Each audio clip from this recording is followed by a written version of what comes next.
4 సువార్తలలో కూడా ఈ పాఠము మనకున్నది. మత్తయి సువార్త 27వ అధ్యాయము, మార్కు సువార్త 15వ అధ్యాయము, లూకా సువార్త 23వ అధ్యాయము, యోహాను సువార్త 18వ అధ్యాయము. అయితే మత్తయి సువార్తలో ఉన్న కొన్ని విషయాలు, కొద్ది సమయం కాబట్టి మత్తయి సువార్తలో ఉన్న కొన్ని విషయాలు మనము ధ్యానం చేసుకుందాం.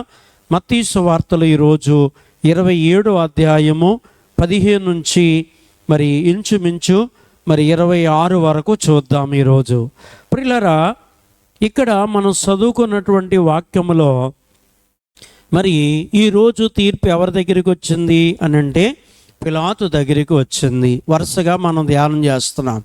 మొదట ఎవరి దగ్గరికి వచ్చింది అంటే అన్నా అని ఒక న్యాయాధికారి దగ్గరికి తీర్పు తీర్చడానికి యేసును తీసుకుని 3 రకాల జనాంగం వచ్చారని మీకు చెప్పాను. ప్రియులారా, అన్నా కాడ నుంచి మరలా కైఫా అనేటువంటి ఒక న్యాయాధికారి దగ్గరికి యేసు ప్రభు వారిని తీసుకువచ్చారు. అక్కడ కూడా తీర్పులు తీర్చారు. ప్రియులారా, అక్కడ నుంచి మూడవదిగా పిలాతు అనే ఒక న్యాయాధికారి దగ్గరికి వారు తీసుకువచ్చారు.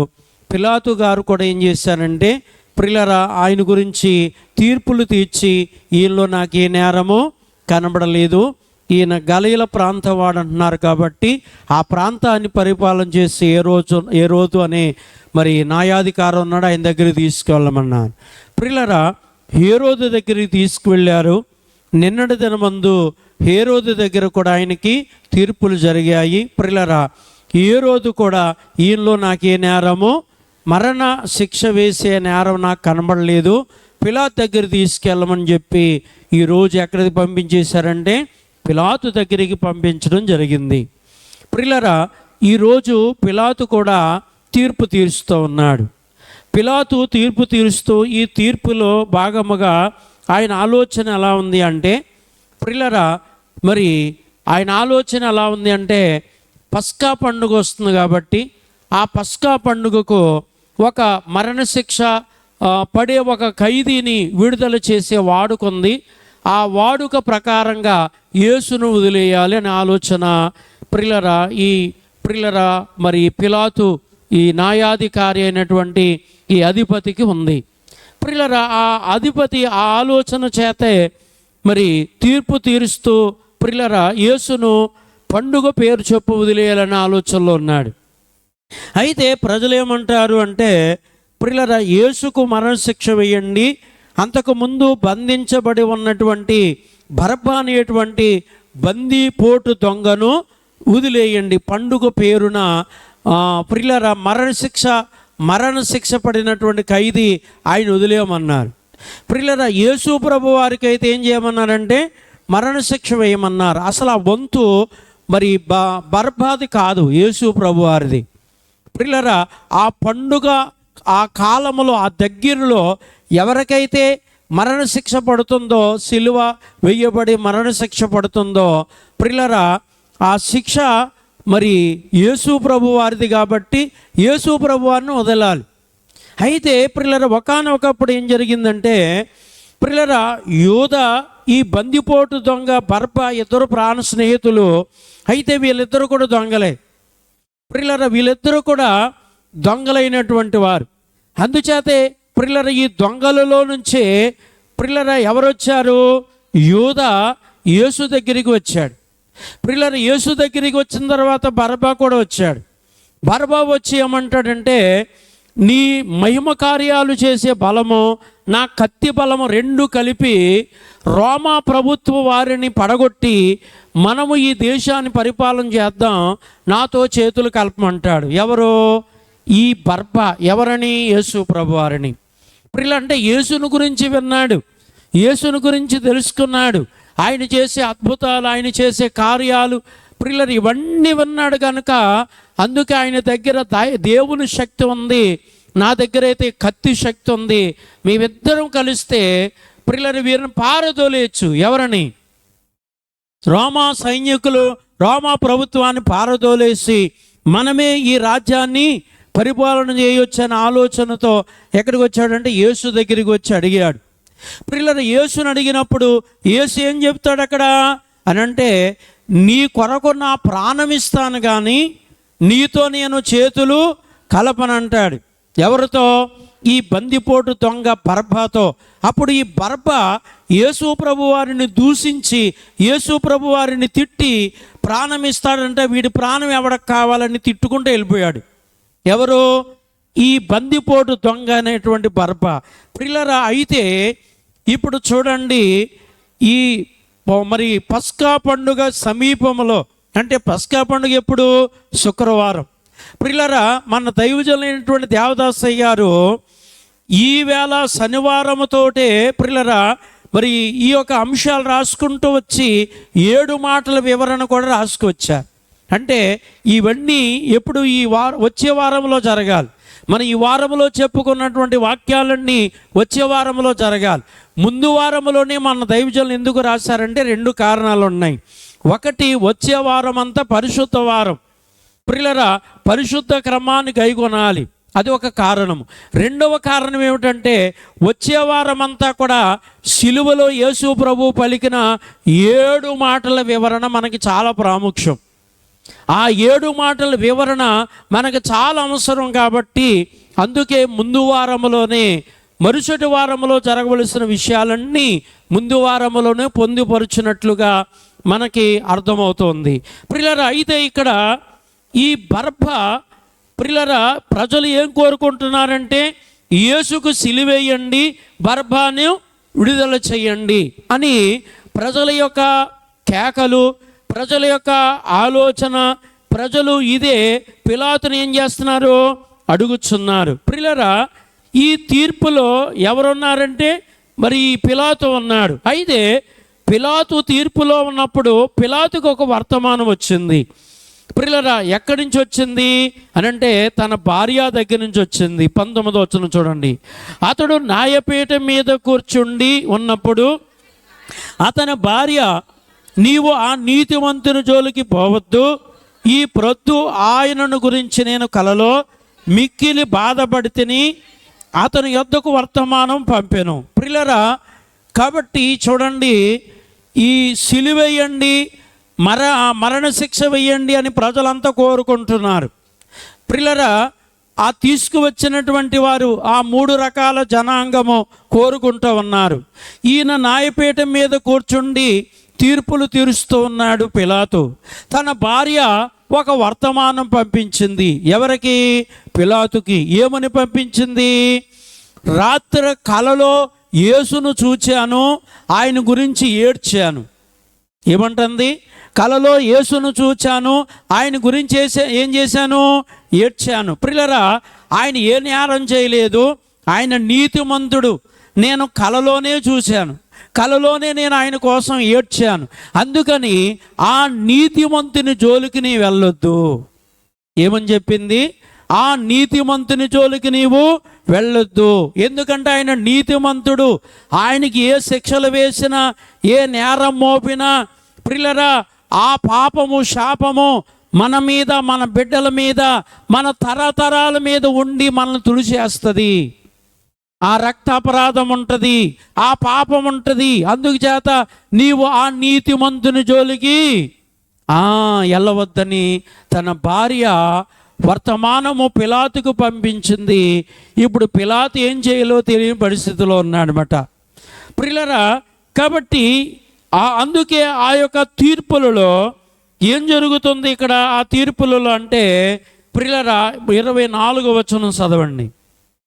పిలాతు అల్లరి ఎక్కువ వచ్చున్నది కానీ తన వల్ల ప్రయోజనం ఏమి లేదని గ్రహించి నీళ్లు తీసుకుని జనసమూహము ఎదుట చేతులు కడుక్కొని, ఈ నీతిమంతుని రక్తమును గురించి నేను నిరాపరాధిని, మీరే చూసుకునడని చెప్పాను. ప్రియులారా, కాబట్టి పిలాతు ఏమంటాడు అని అంటే, ఈయనలో నాకు ఏ నేరము కనపడలేదు కనుక, ఏ నేరము కనపడలేదు కనుక మీరే తీసుకుని వెళ్ళి సిలువేయండి ప్రియులారా అని ఎవరికి చెప్తాడు? ప్రజలైన వారికి చెప్తారు. అప్పుడు ఆ ప్రజలు అంటారు, సిలువేసే అధికారం మాకు లేదు. ఏమేసే అధికారము? సిలువేసే అధికారం మాకు లేదు, నీవే సిలువ వేయాలి అంటారు. ఎవరిని? పిలాతుని. నీవే సిలువ వేయాలి, నీవే మరణానికి అప్పగించాలి, సిలువేసే అధికారం మాకు లేదన్నారు. ప్రియులారా, పాపము లేనప్పుడు, నేరము లేనప్పుడు, ప్రియులారా, యేసులో ఏమి లేదు? పాపము లేదు, నేరము లేదు. ఈయన నీతిమంతుడని ఆయనే చెబుతున్నాడు. దేశమంతటికి ముఖ్యమైనటువంటి న్యాయాధికారి ఈయన. ప్రియులారా, ఈయనలో నేరము లేదంటున్నాడు, ఈయనలో పాపము లేదంటున్నాడు, ఈయన నీతిమంతుడు అంటున్నాడు. మరి సిలువ ఎందుకు వేస్తాడు? మరణశిక్ష ఎందుకు వేస్తాడు? అసలు ఎంత దద్దమ్మ న్యాయాధికారి అయినా తప్పు లేని వానికి శిక్ష వేయమంటాడా? మాట్లాడరేటి? ఏమండు? అది ప్రతి ఒక్కరికి తెలిసిందే. ఊరిలో పంచాయతీలు జరుగుతూ ఉంటాయి. ఆ పంచాయతీల్లో సాక్ష్యాలు వస్తూ ఉంటారు. వీడు ఈ తప్పు చేశాడా? చేయలేదు. చేయకపోతే ఆ పంచాయతీలో ఉన్న పెద్ద అయిన ఇతని శిక్ష అయింది అంటాడా? అనడు కదండి. అంటే ప్రతి చిన్నపిల్లవాడు కూడా తెలిసి ఆ మాట. మరి యేసులో నేరం లేనప్పుడు, యేసులో పాపము లేనప్పుడు, యేసు నీతిమంతుడుగా ఉన్నప్పుడు ప్రియులారా, మరి మరణ శిక్ష ఎందుకు వేయాలి? శిలువ శిక్ష ఎందుకు వేయాలి? శిలువ ఎందుకు వేయాలి? ఎందుకు చంపాలి ఆయన్ని అని అంటే మన దేవదాసయ్య గారు అదే మాట చెప్పారు. నా నేరములు యేసు పైన వేసుకొని, ఆయన నేరాల కొరకు కాదు సిలువ వేయబడింది, ఆయన నేరాల కోసం కాదు ఆయన మరణించింది. ఎవరి నేరాల కొరకు? నరుల, మన నేరాల కొరకు, మనుషులందరూ చేసిన పాపాల కొరకు, మనుషులందరూ చేసిన శాపాల కొరకు, దోషాల కొరకు, మన కొరకు. ఎవరు శిక్ష? యేసు సిలువేయబడిన, యేసు మరణించిన ఎవరి కొరకు? మన కొరకు. అది ప్రాముఖ్యంగా ఇక్కడ తెలియపరిచే వాక్యము మాట ప్రియులారా స్పష్టంగా మనకు బయలుపరచబడుతుంది. యేసులో నేరం లేదు, యేసులో పాపం లేదు, యేసు నీతిమంతుడు. మరి ఎందుకు ఆయనకి సిలువ, ఎందుకు ఆయనకి మరణము అని అంటే ఆయన కొరకు కాదు. మీకు అర్థమైంది కదండి? ఆయన కొరకు కాదు. ఎవరి కొరకు? మన కొరకు. స్పష్టంగా వాక్యం చెబుతుంది. ఇది ప్రజలు గ్రహించవలసినటువంటి విషయం, జనము తెలుసుకోవలసినటువంటి విషయము. యేసు పొందిన సిలువ, యేసు పొందిన మరణము నరులందరి రక్షణ కొరకు. అయ్యగారు 62వ పాటలో వ్రాస్తూ ఏం చెప్తారు అక్కడ? మరణంబులో నాకు శిరజేమం ఎవరో, మరణంబు నాకై మరణించింది ఎవరో. ప్రియులారా, నా కొరకు మరణించింది ఎవరంటే సిలువేయబడిన యేసుక్రీస్తే అని చాలా క్లియర్గా చెప్పినటువంటి మాట అక్కడ కనపడుతుంది. అందుచేతే పిలాతు అనుకున్నాడు, ఈ అల్లరి ఎక్కువ అవుతుంది కానీ నా వల్ల ఏ ప్రయోజనము లేదు, ఈయన పాప శాప దోషము, ఈ రక్తాపరాధం నా మీదకి రాకూడదు, నేను ఏమాత్రం బట్టంటించుకోకూడదు. ఈయన గురించి అనుకుని ఏం చేశాడు? అక్కడ 24లో నీళ్లు తేమన్నాడు, నీళ్లు తెచ్చారు, చేతులు కడిగేసుకున్నాడు. అప్పుడు అంటున్నాడు, ఈయన నీతిమంతుడు. ఈయనెవరో? నీతిమంతుడు. మీరేం చేయమంటున్నారు? సిలువేయండి, మరణశిక్ష వేయండి అంటున్నారు. వేస్తాను, కానీ ఈ నీతిమంతుని రక్తాపరాధము ప్రియులారా విషయములో మీరే చూసుకోమన్నాడు. ఈయన నీతిమంతుడు, ఈ నీతిమంతుని రక్త అపరాధము నా మీదకి కానీ నా పిల్లల మీదకి రాకుండాను గాక అని చెప్పి ప్రజలు ఎదుట అన్నాడు. అప్పుడు ప్రజలందరూ ఏమంటారు? 25లో అందుకు ప్రజలందరూ వాని రక్తాపరాధము మా మీదకి మా పిల్లల మీదకి వచ్చుగాక. కోరుకున్నారా లేదా? కోరుకున్నారు. ప్రియులారా, నిరాపరాధి రక్తము సిందించుట వల్ల, నిరాపరాధి రక్తము సిందించుట వల్ల రక్త అపరాధం ఉంటుంది. ఆ రక్త అపరాధానికి శిక్ష వస్తుంది. అది కొన్ని దినాల్లో చేయొచ్చు, నెలలో రావచ్చు, సంవత్సరంలో రావచ్చు, లేకపోతే కొన్ని సంవత్సరాలకి రావచ్చు. యేసు రక్తాపరాధం ప్రియులారా రోజుల్లో, నెలలో, సంవత్సరాల్లో రాలేదు, కొన్ని సంవత్సరాలకు వచ్చింది. ఎప్పటికి వచ్చింది? కొన్ని సంవత్సరాలకి ఆ రక్తాపరాధం వచ్చింది.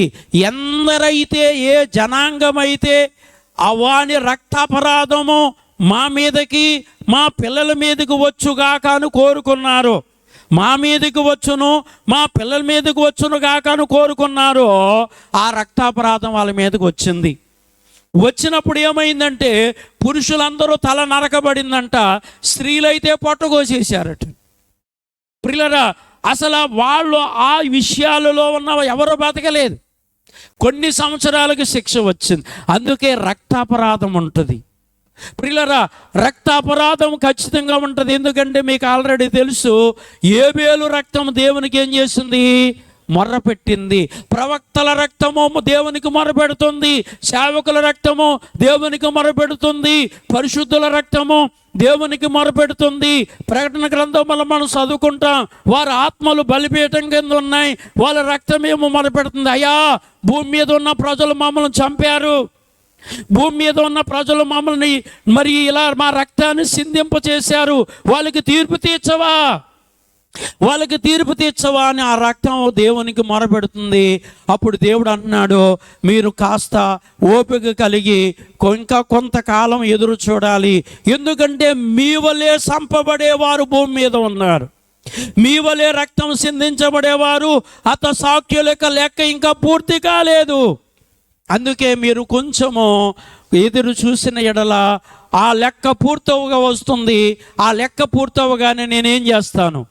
ఆ రక్తాన్ని సిందించిన వారికి తీర్పు తీరుస్తాను. ఎవరికంట? ఆ రక్తాన్ని ఏం చేసిన వారికి తీర్పు తీరుస్తానంటున్నారు. ప్రియులారా, కాబట్టి అందుకే మనుషుల తీర్పులో రైట్ అవ్వచ్చు, రాంగ్ అవ్వచ్చు.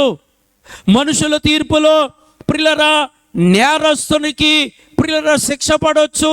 ప్రియులారా, నేరము చేయలేని వానికి ఒకవేళ శిక్ష పడవచ్చు. ఎవరి తీర్పు? మనుషుల తీర్పు. కానీ దేవుని తీర్పు అలా ఉండదు. దేవుని తీర్పు నీతిమంతునికి శిక్ష పడదు. ప్రియులారా, నేరస్తునికి ఏం పడుతుందట? శిక్ష పడుతుంది. అందుకే పిలాతు జ్ఞానము గలవాడు గనుక, మంచి ఆలోచన గలవాడు గనుక చేతులు కడుక్కొని ఆ రక్తాపరాధం మా మీద కానీ మా పిల్లల మీద కానీ రాకుండానుగాక అని కోరుకున్నాడు. ప్రియులారా, వారైతే మా మీదకి మా పిల్లల మీదకి ఆ రక్తాపరాధము వచ్చునుగాక అని కోరుకున్నారు. కోరుకున్నది ఊరకనే పోదు. ఏదంటండి? కోరుకున్నది ఊరకనే పోదు. ప్రియులారా, ఈ శిలువ వేతలో ప్రారంభము నుంచి ముగింపు వరకు, ప్రారంభము నుంచి సిలువేసే వరకు ఎందరో భాగస్వాములై ఉన్నారో, ఎందరో పాత్రదారులై ఉన్నారో. మీకు అర్థమైంది కదండి? ఎందరో పాత్రదారులై ఉన్నారో వాళ్ళందరికీ కూడా శిక్ష రాక మానదు. ఖచ్చితంగా శిక్ష వస్తుంది. ఒక వ్యక్తికి కీడు చేయాలన్నా, ఒక వ్యక్తిని పాడు చేయాలన్నా, ఒక వ్యక్తిని చంపాలన్నా, ఒక వ్యక్తిని మరణింప చేయాలన్నా, ప్రియులారా, ప్రారంభములో నుంచి ముగింపు వరకు ఎందరో భాగస్వాములు ఉంటారో, ఎందరో పాత్రదారులు సోదరదారులు ఉంటారో వాళ్ళందరికీ ఖచ్చితంగా తీర్పు శిక్ష వస్తుంది. అది దేవుని నుండి, మనుషుల నుంచి రాదండి. ఎందుకంటే మనుషులు డబ్బిస్తే వాళ్ళు మార్చేస్తారు, లంచాలు ఇస్తే మార్చేస్తారు. మీకు అర్థమైంది కదండి? అలా రకరకాల మోసాలు మనుషుల్లో ఉంటుంది. కానీ దేవుని దగ్గర మోసం ఉండదు, దేవుని దగ్గర మార్పు ఉండదు. దేవుని తీర్పు ఎవరు తప్పించుకోలేరు. ఎవరు తీర్పట? దేవుని తీర్పు ఎవరు తప్పించుకోలేరు. ప్రియులారా, అందుచేతనే అందరికీ కూడా శిక్ష వస్తుంది. అందుకే ఇక్కడ మనం చూస్తే, అందుకే ప్రియులారా, ఈ పిలాతు చేతులు కడుక్కుని ఈ నీతిమంతుని రక్తాపరాధం మాకు ఉండకూడదన్నాడు. వారైతే కావాలన్నారు. అప్పుడు పిలాతు చూడండి 26లో ఏముంది? అప్పుడు అతడు వారిని వారు కోరినట్లు బరబ్బనేమో విడిచిపెట్టేశాడు, యేసునేమో ప్రారంభమైంది ఏమేయటం? శిలువ శిక్షలు వేయటం. ముందు శిలువ కాదు, శిలువకు ముందు కొన్ని శిక్షలు. ఆ శిక్షలు వేయటం ఏమైందంటే ప్రారంభమైంది. అంటే శిలువ ముందు వేయవలసిన శిక్షలు వేసి ఆ తర్వాత శిలువ, ఆ తర్వాత మరణం, శిలువ మరణం. ప్రియులారా, కాబట్టి పిలాతు ఈవేళ ఏం చేశాడంట? ఆ శిక్షలు వేయటానికి యేసును అప్పగించేశాడు. ప్రియులారా, కనుక అందుకే ఈవేళ ఆఖరు జడ్జిమెంట్ అయిపోయింది. ఈ ఆఖరు జడ్జిమెంట్లో ఏం తేలింది అని అంటే, ప్రియులారా, లోకములో మనకు కూడా అదే జరుగుతుంది. లోకములో మనము ఎంత నీతిమంతులైనా నేరస్తులుగానే మనల్ని రుజువిస్తారు. అది లోకములో జరిగే విషయము. ప్రభువు కూడా ఆఖరు జడ్జిమెంట్ ఏం జరిగింది అనంటే, ఈయన నేరం చేయలేదు, ఈయన పాపం చేయలేదు, ఈయన నీతిమంతుడు, ఈయన నేరస్తుడు కాదు. మరి నీతిమంతునికి ఎందుకు శిక్ష? నీతిమంతునికి ఎందుకు మరణ శిక్ష, శిలువ శిక్ష? మీకు అర్థమైంది కదండి ప్రియులారా. కాబట్టి అందుచేతనే దేవుడు మన కొరకు వచ్చాడు, మన కొరకే ఈ శిలువ మరణ శిక్ష ఆయన పొందుచున్నాడు. దాని ద్వారా మనకి నిత్య జీవమని భాగ్యాన్ని ఏర్పాటు చేశారు. కాబట్టి ఆఖరు జడ్జిమెంట్ అయిపోయింది. ఈ ఆఖరు జడ్జిమెంట్ అయిపోయిన తర్వాత ఇప్పుడు న్యాయం గెలిచిందా అన్యాయం గెలిచిందంటే, అమ్మా మనుషులు బట్టి చూస్తే న్యాయమే గెలిచింది. మనుషులు బట్టి చూస్తే న్యాయమే గెలిచింది. లోక అధికారులు బట్టి చూస్తే అన్యాయం గెలిచింది. మీకు అర్థమైందా? ఇందులో లోక అధికారులు బట్టి చూస్తే ఏం గెలిచింది? అన్యాయం గెలిచింది. మనుషులు బట్టి చూస్తే న్యాయం గెలిచింది. లోక అధికారులు ఆయన చంపాలనుకున్నారు, వాళ్ళ అదే గెలిచింది. కానీ ప్రియులారా, దేవుడు ప్రజల కొరకు చనిపోవాలనుకున్నాడు. నరుల కొరకు ఏమవ్వాలనుకున్నాడు? చనిపోవాలని ఆయన వచ్చాడు. అది ఈయన పక్షముగా, నరుల పక్షముగానేమో ఆయన అనుకున్నది గెలిచింది. కనుక లోకం పక్షముగానేమో న్యాయాధికారులు ఎవరైతే ఉన్నారో వాళ్ళు యేసును చంపాలనుకున్న 3 గుంపులు ఉన్నారు. వాళ్ళ 3 గుంపుల ఆలోచన అంటే యేసుని చంపాలి, అదే వాళ్ళ కర్తవ్యం ప్రియులారా. కనుక అందుచేతనే వారి పక్షముగా అన్యాయం గెలిచింది, మన పక్షముగా న్యాయము గెలిచింది. గెలిచిందా లేదా? గెలిచింది ప్రియులారా. కాబట్టి అందుచేతనే ఇక్కడ మనం చూస్తే లోకం ఎదురు అయితే గనక అన్యాయమే గెలిచిందిగా, న్యాయం మాత్రము గెలవలేదనేది మనం చూస్తాం. కనుక యేసు మన కొరకే మరణించటానికి వచ్చారు అనేది అప్పుడు తెలియపరచబడలేదు, తర్వాత బయలుపరచబడింది. అందుకే ఈరోజు పాఠంలో ప్రియులారా, యేసు శిలువ మీద ఎందుకు దిగలేదు, ఎందుకు ఆ శిలువ మరణం తప్పించుకుని ఆయన వెళ్ళలేదు అని ఇలా ఎన్నో మాటలు వచ్చాయి. కనుక మనకు రక్షణ కావాలంటే ఆయన శిలువ మరణానికి వెళ్ళాలి. శిలువ మరణానికి వెళ్ళకపోతే మనకు రక్షణ లేదు. మనకు రక్షణ ఏర్పాటు చేశారు. ఈ మాటలు ప్రభు మన వెనుకల్లో దీవించుగాక. దయగల మా తండ్రి, ప్రేమగల తండ్రి, కృపగల తండ్రి, మీకే వందనములు, స్తోత్రములు. ఇంతవరకు మేమేమన్నా ఈ మాటలు మా అందరి హృదయంలో నిలిచి ఫలించినట్లు దీవించుము. యేసు నామమున ప్రార్థిస్తున్నాము.